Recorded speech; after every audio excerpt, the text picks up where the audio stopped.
Hello guys, welcome to Abhishek Jha classes. कैसे हैं आप लोग? बहुत ही बढ़िया रहेंगे आप लोग। आज हम लोग स्टार्ट करने वाले हैं फाइनली बीकॉम सेमेस्टर 1 का फाइनेंशियल अकाउंटिंग का पहला क्लास आज है। ठीक है, तो मैं बहुत दिन से ही अनाउंसमेंट कर रहा हूं कि सेमेस्टर 1 का पूरा कोर्स हर सब्जेक्ट सिर्फ 1499 में, जिसको आप लोग हिसाब लगाने जाएं तो वो 250 रुपया महीना पड़ता है। तो पूरा का पूरा बेस्ट क्वालिटी एजुकेशन सिर्फ 1499 में आप लोग लेकर जाइए सेमेस्टर 1 में। तो आज अकाउंटेंसी का पहला क्लास है, इसको हम यूट्यूब पे डाल रहे हैं। ये डेमो लेक्चर कहलाएगा। ठीक है, इसी तरह पांच डेमो लेक्चर यूट्यूब पे आएगा। इसके बाद हम लोग अपने ऐप में शिफ्ट हो जाएंगे, हम लोग अपने एप्लीकेशन पे शिफ्ट हो जाएंगे। जल्दी ही बताऊंगा कौन सा एप्लीकेशन है। लेकिन अगर आप लोगों को एडमिशन लेना है, तो व्हाट्सएप कर दीजिए बेटा, फोन मत कीजिएगा, व्हाट्सएप कर दीजिए 8910499229। इस नंबर पे आप लोग व्हाट्सएप कर दीजिए, आप लोगों को ज्वाइन करवा लिया जाएगा। किस तरह से सारा का सारा प्रोसेस बता दिया जाएगा, किस तरह से हम लोग अपना ऐप में पढ़ाने वाले हैं, सब चीज यहाँ पे प्रोसेस बाय प्रोसेस बता दिया जाएगा। आप लोग यहाँ पे इंस्टॉलमेंट में भी पेमेंट कर सकते हैं, 750 ईच और 750 ये 3 मंथ के बाद। ठीक है, ऐसे आप लोग पेमेंट कर सकते हैं। चलिए हम लोग स्टार्ट करते हैं फाइनेंशियल अकाउंटिंग का पहला क्लास। अब बहुत ही इंटरेस्टिंग सब्जेक्ट है। अब देखो, 4 इयर्स का कोर्स होने वाला है, बहुत सारे सिलेबस यहाँ पे चेंज भी हो गए हैं, लेकिन फाइनेंशियल अकाउंटिंग में मैं बोलूंगा नो चेंज है। लेकिन जैसे कि पहले बिजनेस लॉ हुआ करते थे, वो हट चुका है। तो जैसे स्टैटिस्टिक्स हुआ करता था, वो अभी हट चुका है। तो 4 सब्जेक्ट बचे हुए हैं और एक आपका इंग्लिश, मतलब 5 सब्जेक्ट टोटल आप लोगों को पढ़ना पड़ेगा मेनली। ठीक है, तो सबसे पहला सब्जेक्ट हम लोग स्टार्ट करने जा रहे हैं आज, फाइनेंशियल अकाउंटिंग। इसको आप लोगों को बेहतरीन तरीके से समझना है। सबसे पहले आज हम लोग डिस्कशन करने वाले हैं इसके सिलेबस के बारे में। सारा का सारा सिलेबस आपको यहाँ पे लिखवा दे रहे हैं और आज कुछ स्टार्ट भी करेंगे, आज एक नया टॉपिक स्टार्ट भी करेंगे। देखते हैं कितना दूर तक आज पहुंचते हैं। ठीक है, तो चलिए स्टार्ट करते हैं बिना टाइम वेस्ट किए। सबसे पहले फाइनेंशियल अकाउंटिंग का आप लोग यहां पे लिखेंगे सिलेबस। बेटा एकदम ध्यान से आप लोगों को पढ़ना है, बहुत ही अच्छे से आप लोगों को पढ़ना है, ताकि एकदम बीकॉम में झंडे गाड़ के आओ। क्योंकि बीकॉम पता ही है कि बीकॉम ज्यादा टफ नहीं होता, लेकिन सीयू से तुम लोग अगर बीकॉम कर रहे हो तो बिल्कुल टफ होने वाला है। इसीलिए तुमको पहले से ही बहुत ज्यादा अच्छे से पढ़ना पड़ेगा, ताकि तुम लोग को सप्ली ना आ जाए, है ना। इसीलिए बेस्ट से बेस्ट प्रिपेयर करो, 90% का एम करो हमेशा, तभी कुछ ना कुछ होगा। चलो सिलेबस सबसे पहले हम लोग लिखते हैं। सिलेबस आप लोग देख सकते हैं यहाँ पे, पहला चैप्टर आप लोगों को यहाँ पे पढ़ना पड़ेगा, बेसिक डबल एंट्री। मेरे साथ लिखिएगा, एक कॉपी में लिखिएगा, मेरे साथ कॉपी लेके बैठो जल्दी से। ये भी बताऊंगा कि कौन सा बुक मैं फॉलो करने वाला हूं, कौन सा बुक आप लोगों को खरीदना पड़ेगा और कौन सा बुक मैं फॉलो करने वाला हूं। ओके, तो ठीक है। सबसे पहले तो हम लोग 4 क्लास बेसिक करने वाले हैं। 4 क्लास हम लोग बेसिक पे, basic accounting.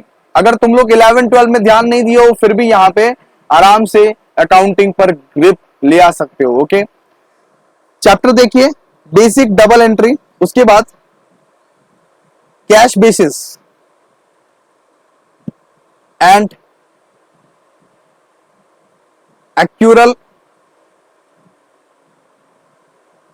Basis of accounting. अब थर्ड नंबर लिखिए chapter, inventory valuation. Inventory valuation ये तुम्हारा सिलेबस है।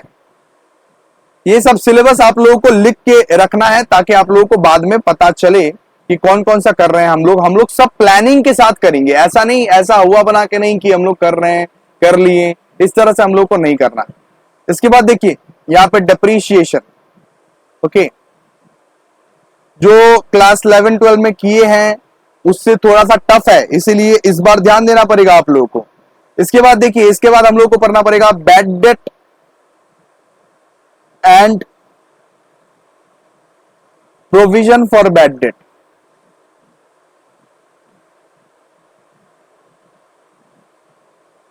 Bad debt and provision for bad debt, ठीक है।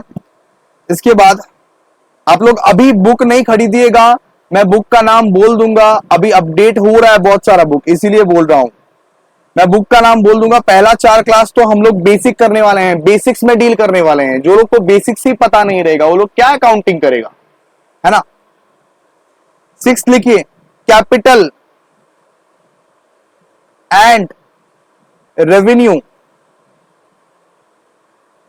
ट्रांजैक्शन। 7 में लिखिए, अकाउंटिंग एंट्री,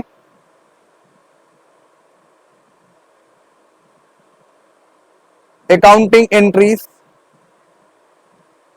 ये आपका सिलेबस है, चैप्टर नंबर 7 का नाम है अकाउंटिंग एंट्री, क्लोजिंग एंट्रीज,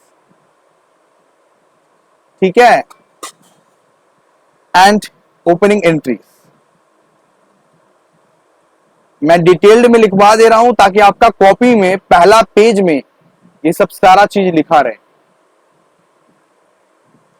8 में लिखिए, रेक्टिफिकेशन ऑफ एरर्स, वही 11 वाला रेक्टिफिकेशन ऑफ एरर्स। आप लोगों का अगर सिलेबस रिड्यूस हो गया होगा तो वापस से सीखना पड़ेगा। रेक्टिफिकेशन ऑफ एरर्स भी है। 9 में लिखिए, फाइनल अकाउंट, वही final account of A sole proprietor, वही 11 वाला सोल प्रोप्राइटर, ठीक है। अब 10th में लिखिए, मैन्युफैक्चरिंग अकाउंट। अगर सेम 1 में चाहते हो कि बहुत ही बेहतरीन तरीके से तुम पढ़ो बीकॉम में, तो अभी एडमिशन करने का सबसे इंपॉर्टेंट वक्त है। आप लोग व्हाट्सएप कीजिएगा जल्दी से 8910499229 पे, तो यहां पे हम आपको ज्वाइन करवा लेंगे। 11 में लिखिए, 11 में accounting for incomplete record.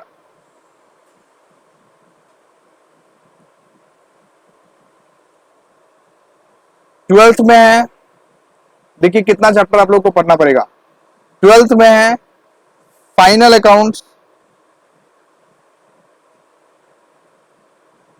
Of NPO. NPO मतलब non profit organisation, final accounts of NPO. Next लिखिए, consignment account, consignment account. Next लिखिए आप लोग, सेल और रिटर्न, सेल और रिटर्न। नेक्स्ट लिखिए, सेल्फ बैलेंसिंग।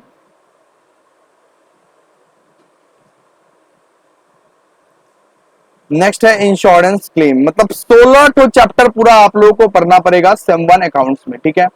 16 चैप्टर, पूरा का पूरा 16 चैप्टर आप लोगों को पढ़ना पड़ेगा। ये सफर में हम लोग आपका बहुत ही ज्यादा साथ देंगे, तो इसके लिए तो बिल्कुल ना घबराइए। 1 मिनट में चेक कर लेता हूं कि मेरा वेबकैम सही चल रहा है कि नहीं चल रहा है। बिल्कुल सही चल रहा है, चलिए। तो यहां पे आप लोग देख सकते हैं कि इतने सारे चैप्टर आप लोगों को यहां पे पढ़ने पड़ेंगे, सिंपल बात है। तो ये चैप्टर्स को अगर आप लोग ने सही तरीके से नहीं पढ़ा या कोई लापरवाही दिखा दी अकाउंटिंग में, तो अकाउंटिंग में आप लोग बिल्कुल सप्ली ला सकते हैं। इसीलिए आप लोगों को बहुत ही बेहतरीन तरीके से पढ़ना पड़ेगा। आज हम लोग चर्चा करेंगे, सिलेबस लिख लिया आप लोग ने, नहीं लिखा तो बिल्कुल देख लो एक बार और लिख भी लो। यहां पे देखो, सबसे पहले क्या है, 1 से लेके 16 चैप्टर तक यहां पे सिलेबस है, ठीक है। इस तरह से आप लोग सिलेबस आप लोग लिख सकते हैं। सिलेबस लिखने के बाद हम लोग आज कुछ बेसिक बेसिक बातें करेंगे। बेसिक बातें कैसे करेंगे कि हम लोग बेहतरीन बेहतरीन आज एग्जांपल्स लेंगे, अकाउंट्स को वापस से समझेंगे। क्लास 11 12 का अकाउंट्स तुम लोग भूल चुके हो, उनको पता है, ठीक है। तो सबसे पहले समझेंगे व्हाट इज अकाउंटिंग।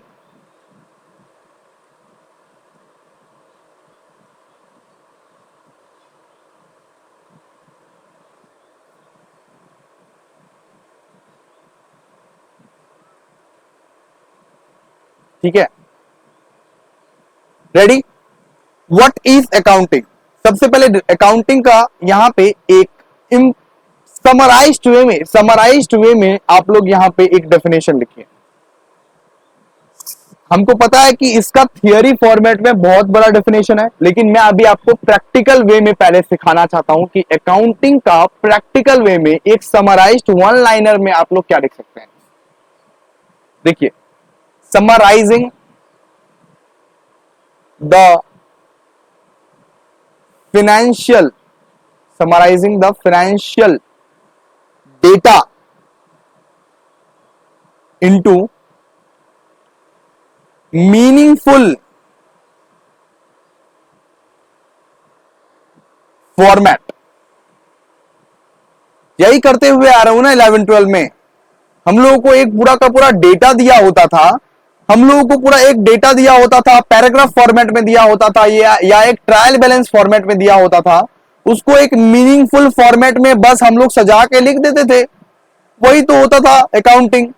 अकाउंटिंग का मतलब क्या होता था कि जो भी फाइनेंशियल डेटा है उसको एक मीनिंगफुल फॉर्मेट में सजा के लिख दो। जैसे कि बैलेंस शीट का एडजस्टमेंट पैराग्राफ फॉर्मेट में यहां पे लिख के दे देता था।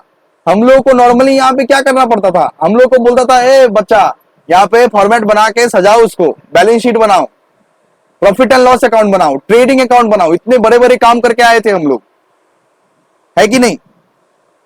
यहां पे देखिए, जैसे कि नॉर्मली एग्जांपल्स क्या क्या हो गया, जैसे हम लोग बैलेंस शीट बनाते थे, याद है कि नहीं, 12th में 11th में सब में बैलेंस शीट बनाए आप लोग ने। एक डेटा को, एक फाइनेंशियल डेटा को कन्वर्ट कर दिए फॉर्मेट में।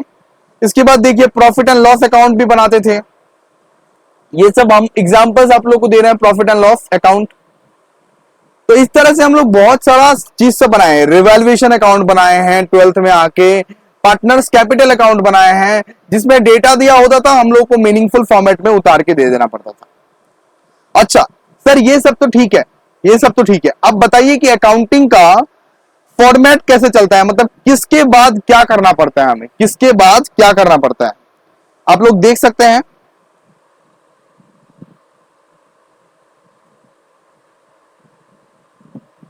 चलिए यहां पे अब हम लोग लिखेंगे सबसे पहले क्या रहता है। सबसे पहले हमारे पास कौन से प्रोसेस ऑफ अकाउंटिंग अगर करेंगे तो कौन से प्रोसेस से गुजर के हम लोग को दूसरे प्रोसेस में जाना है। सबसे पहले हमारे पास सोर्स डॉक्यूमेंट रहता है। क्या रहता है? Source document. उसके बाद उसको हम लोग जर्नल में कन्वर्ट करते हैं। उसके बाद उसको हम लोग जर्नल में कन्वर्ट करते हैं और उस जर्नल को हम लोग यहाँ पे लेजर में कन्वर्ट करते हैं। ठीक है, जर्नल के बाद क्या होता है? लेजर। लेजर के पहले, मतलब जर्नल के पहले कभी लेजर सुने हो? नहीं ना। तो जर्नल के बाद यहाँ पे लेजर में कन्वर्ट करते हैं और लेजर के बाद हम लोग यहाँ पे ट्रायल बैलेंस बनाते हैं। ट्रायल बैलेंस बनाते हैं और इसके बाद हम लोग वो ट्रायल बैलेंस के बेसिस पर फाइनेंशियल स्टेटमेंट बनाते हैं। वो ट्रायल बैलेंस के बेसिस पर हम लोग फाइनेंशियल स्टेटमेंट बनाते हैं। सिंपल बात है, फाइनेंशियल स्टेटमेंट बनाते हैं, है ना। तो ये जो एक प्रोसेस है, ये प्रोसेस एकदम 1 by 1 जाता है ना। सोर्स डॉक्यूमेंट के बाद ही तुम जर्नल बना सकते हो, जर्नल के बाद ही लेजर बना सकते हो, लेजर के बाद ही ट्रायल बैलेंस बना सकते हो और ट्रायल बैलेंस के बाद ही फाइनेंशियल स्टेटमेंट बना सकते हो, है कि नहीं। अब बहुत बच्चे डाउट पूछ रहे हैं, सर सोर्स डॉक्यूमेंट क्या होता है? ये तो मैंने सुना ही नहीं आज तक, सोर्स डॉक्यूमेंट क्या होता है। तो बताता हूं सोर्स डॉक्यूमेंट क्या होता है। मैं हूं ना, मैं तुमको बताऊंगा। बिल्कुल, सोर्स डॉक्यूमेंट का टाइप आप लोग देख लीजिए यहां पे। सोर्स डॉक्यूमेंट में क्या क्या आता है, इंक्लूडेड क्या क्या होता है सोर्स डॉक्यूमेंट में। सबसे पहले सोर्स डॉक्यूमेंट में देख लीजिए, सबसे पहले यहां पे रिसिप्ट आता है।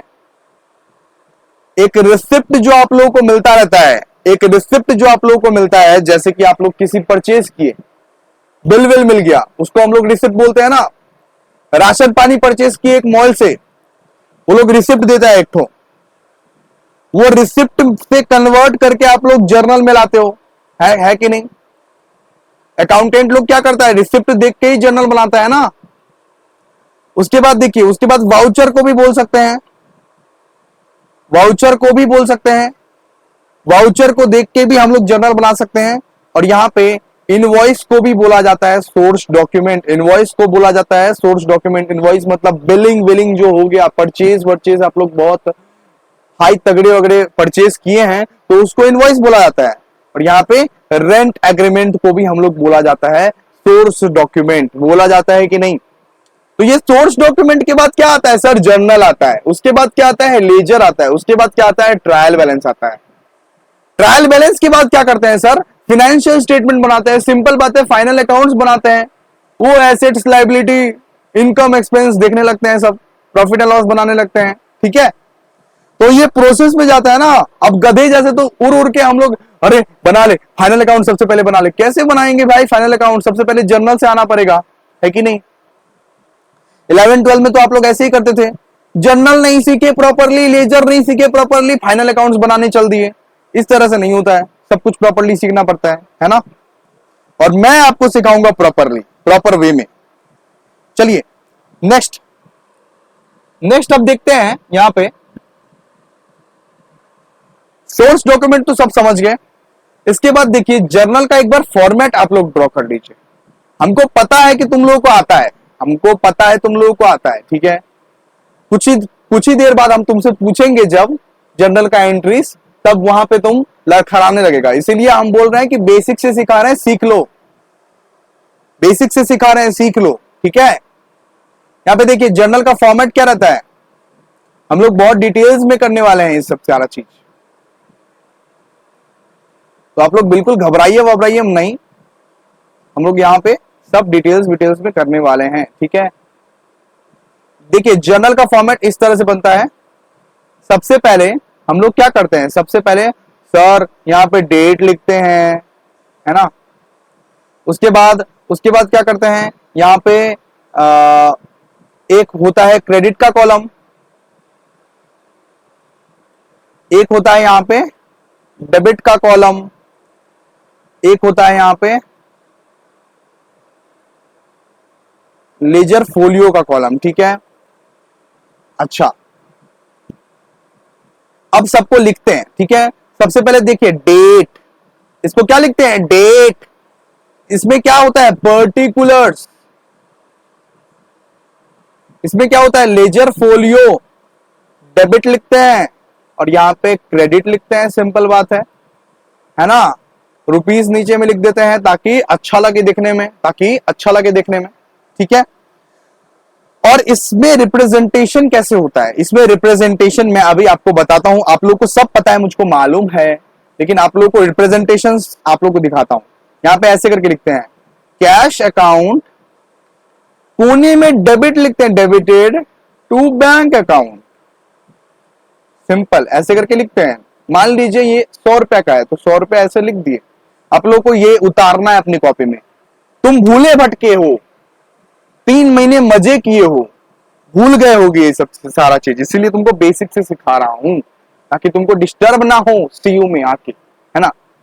चलिए यहाँ पे देखिए इसका नरेशन लिखना पड़ता है। क्या लिखना पड़ता है बाबू? नरेशन लिखना पड़ता है। क्या लिखना पड़ता है? नरेशन लिखना पड़ता है। जैसे कि देखिए कैश डेबिट में है, बैंक क्रेडिट में है, ये सब चीज सिखाऊंगा। इसके लिए चाप नहीं है तुम्हें, ठीक है। तो यहाँ पे देखो, being cash withdrawn from bank, मतलब कि यहां पे बीइंग लगा के नरेशन लिखना पड़ता है कि नहीं। मैं बस अभी फॉर्मेट सिखाया हूं, सारा का सारा जर्नल मेरे को सिखाना बाकी है। इसके लिए तुम टेंशन टेंशन मत लो, ठीक है। एक रूल सिखाऊंगा, उस 5 रूल्स में जर्नल तुम्हारा बन जाएगा। एक रूल सिखाऊंगा, उस 5 रूल में जर्नल तुम्हारा बन जाएगा। वो मॉडर्न रूल्स कहलाता है, ओके। वो मॉडर्न रूल्स कहलाता है, ठीक है। हम लोग मॉडर्न अप्रोच को ही यहाँ पे फॉलो करने वाले हैं, हम लोग ट्रेडिशनल अप्रोच को फॉलो नहीं करने वाले हैं बाबू, ठीक है। यहाँ पे देख लो, एक रूल यहाँ पे लिख लो। सबसे पहले लिखो एसेट, उसके बाद लिखो लायबिलिटीज, उसके बाद लिखो एक्सपेंस, उसके बाद लिखो इनकम, उसके बाद लिखो कैपिटल। ठीक है, तो ये 5 चीज आप लोग लिख लीजिए। असेट मतलब क्या होता है बता दीजिए हम लोग। एसेट मतलब क्या होता है? जिस चीज का बेनिफिट आप लोग फ्यूचर में लेने वाले हो, नॉट अभी, फ्यूचर तक लेने वाले हो। ठीक है, अभी से कंटिन्यू रहेगा, हो सकता है ऐसा एक्सेप्शनल केसेस में, लेकिन फ्यूचर तक लेने वाले हो जिसका बेनिफिट आप लोग। जैसे कि क्या हो गया असेट्स में एग्जांपल, असेट्स का एग्जांपल क्या होता है? जैसे लैंड एंड बिल्डिंग हो गया, प्लांट एंड मशीनरी हो गया, फर्नीचर एंड फिक्सचर हो गया, बड़ा बड़ा मशीन्स, मोटर व्हीकल्स हो गया। ये सब सारा क्या है? एसेट्स का एग्जांपल्स। ठीक है, अब आप लोग बताइए कि लाइबिलिटीज मतलब क्या होता है? लाइबिलिटीज मतलब sir debt, long term debt, कर्जा, लोन्स, बोरोइंग्स जो हम लोग लेके रखे हैं मार्केट में। अभी के अभी वो कर्जदार आता होगा हमको पीटने, सर बहुत लोन लेके रखे हैं, अपने बाबू को आईफोन दिलाने के चक्कर में लोन लेके रखे हैं किसी ने, तो वो क्या हो गया? लाइबिलिटीज। आपके माथे पे कर्जा है, आपके सिर पे एक बर्डन है, एक डेट चुकाने का, एक लॉन्ग टर्म डेट चुकाने का। शॉर्ट टर्म डेट भी इंक्लूडेड रहता है, मैं ऐसा नहीं बोल रहा हूं शॉर्ट टर्म डेट इंक्लूडेड नहीं रहता है, शॉर्ट टर्म और लॉन्ग टर्म डेट चुकाने का। ठीक है, उसको हम लोग क्या बोलते हैं? लाइबिलिटीज। लाइबिलिटीज क्या क्या रहता है? नॉन करंट लाइबिलिटीज एक रहता है और एक करंट लाइबिलिटीज रहता है, सिंपल बात है कि नहीं?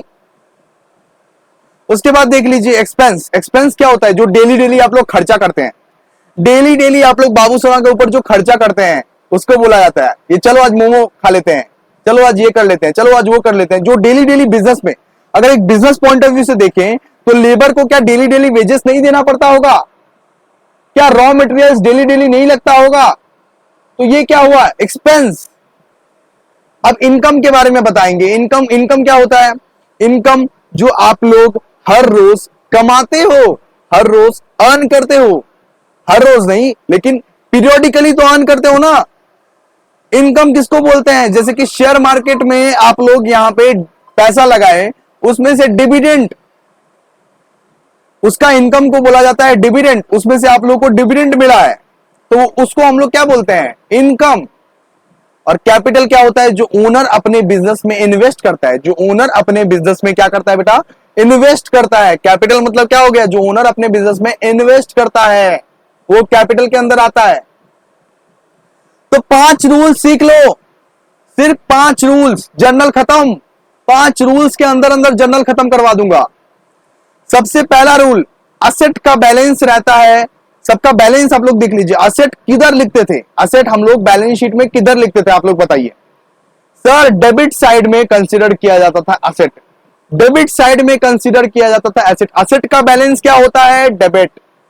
उसके बाद देखिए लाइबिलिटीज का बैलेंस क्या होता है? Credit sir, credit. लाइबिलिटीज का बैलेंस क्या होता है? क्रेडिट।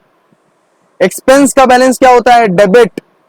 इनकम का बैलेंस क्या होता है? यहाँ पे क्रेडिट। इनकम क्रेडिट में लिखते थे ना, पीएल अकाउंट में, प्रॉफिट एंड लॉस अकाउंट में इनकम कहां लिखते थे? क्रेडिट साइड में सर, क्रेडिट साइड में। कैपिटल कहां लिखते हो? क्रेडिट में लिखते हैं सर, क्रेडिट में। तो ये बैलेंस है, सबसे पहले ये बैलेंस है, आप लोग ये बैलेंस समझ जाइए। इसके बाद एक रूल्स लिखवा रहे हैं, ठीक है? असेट अगर यहां पे इंक्रीज करता है ना, असेट यहां पे अगर इंक्रीज करता है तो इसका बैलेंस क्या रहेगा? डेबिट।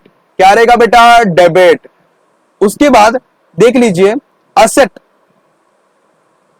यहां पे अगर डिक्रीज करता है तो इसका बैलेंस क्या रहेगा? Credit sir, credit. Asset increase करता है तो इसका बैलेंस डेबिट, असेट डिक्रीज करता है तो इसका बैलेंस क्रेडिट। सिंपल बात है। इसके बाद आप लोग देख लीजिए लायबिलिटीज, साथ साथ लिखते रहिए, साथ साथ लिखते रहिए। अगर नहीं हो रहा है तो पॉज कीजिए, पॉज करके लिखिए पहले इसको। लाइबिलिटीज का जब बढ़ जाता है, लाइबिलिटीज जब बढ़ जाता है तब क्या बैलेंस रहता है इसका? क्रेडिट। और लाइबिलिटीज जब घट जाता है तो इसका बैलेंस क्या रहता है? लाइबिलिटीज जब यहां पे घट जाता है तो इसका बैलेंस क्या रहता है? डेबिट। ठीक है, लाइबिलिटीज जब घटता रहता है तो इसका बैलेंस क्या रहता है? डेबिट। अब देखिए सारा का सारा ये 5 रूल्स आप लोग अच्छे से याद कीजिए, क्योंकि ये याद करने के बाद आपका जर्नल बन जाएगा बहुत इजी। कोई भी ट्रांजैक्शन सॉल्व करा के दूंगा 1 मिनट में, 1 मिनट भी ज्यादा बोल दिया, 10 सेकेंड में। ये मैजिक है, मैजिक है ना। आप लोगों को जर्नल में बहुत दिक्कतें आती है। इसके बाद देखिए, इसके बाद एक्सपेंस का बात करेंगे। यहां पे एक्सपेंस का बात करेंगे। एक्सपेंस जब बढ़ता है तब इसका बैलेंस होता है डेबिट। एक्सपेंस जब होता था तब किधर लिख के आते थे सर? प्रॉफिट एंड लॉस के डेबिट में लिख के आते थे ना।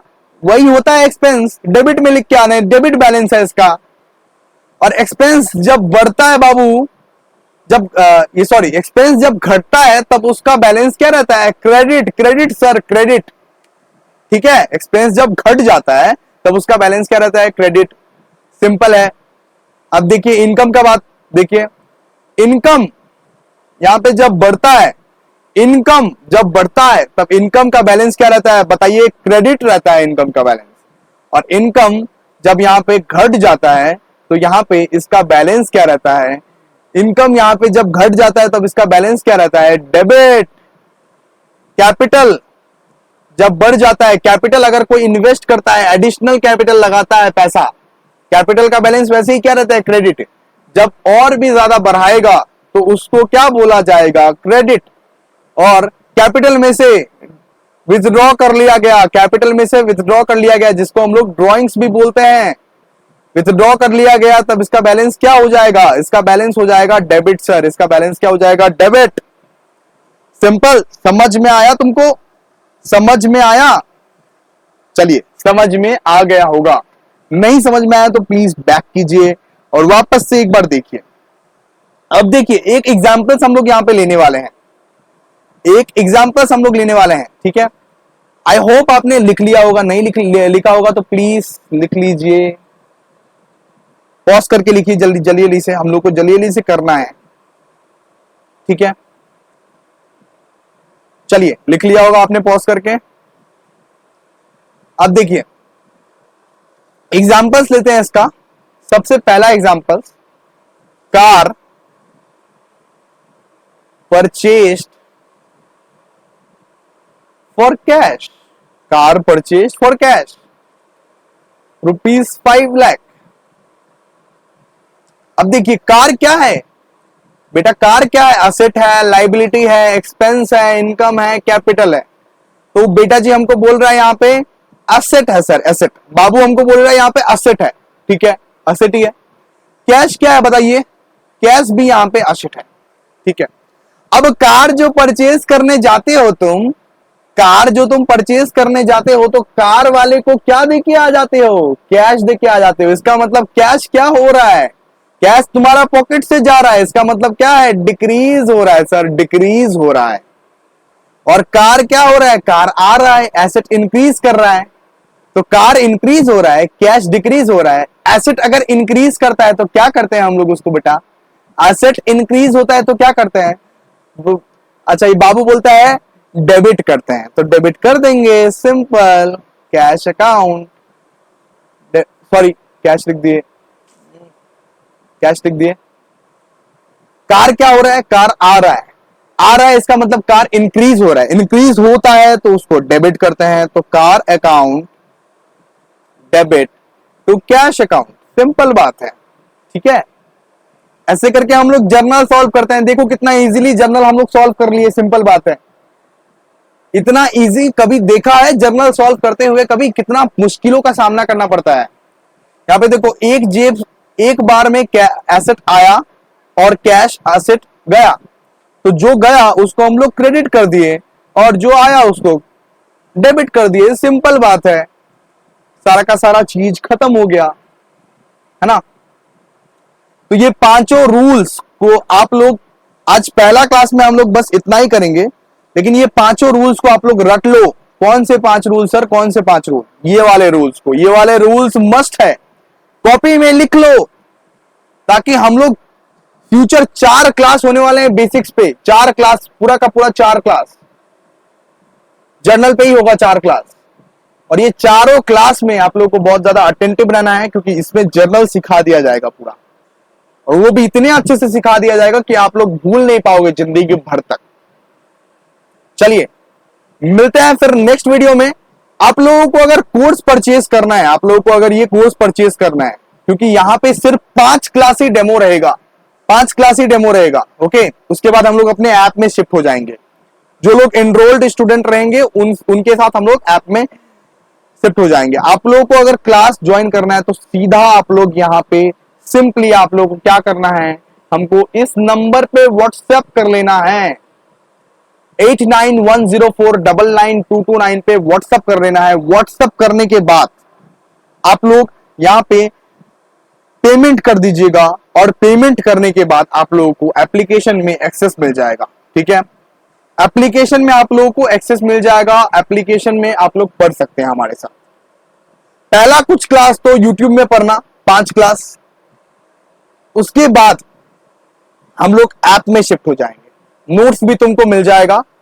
ओके, और ज्यादातर नोट्स हम लोग लिखेंगे, अच्छे से समझेंगे। ओके, तो डायरेक्टली आप लोग इस नंबर पे आप लोग मैसेज कर दीजिए, आप लोग को सारा का सारा एक्सेस इधर मिल जाएगा। ऐसा कोई टेंशन का बात नहीं है। चलिए मिलते हैं नेक्स्ट वीडियो में, तब तक के लिए बाय। बहुत ही अच्छे तरीके से पढ़ते रहना। बीकॉम का 4 ईयर सिलेबस हम लोग बहुत ही अच्छे से कंप्लीट करेंगे। Thank you.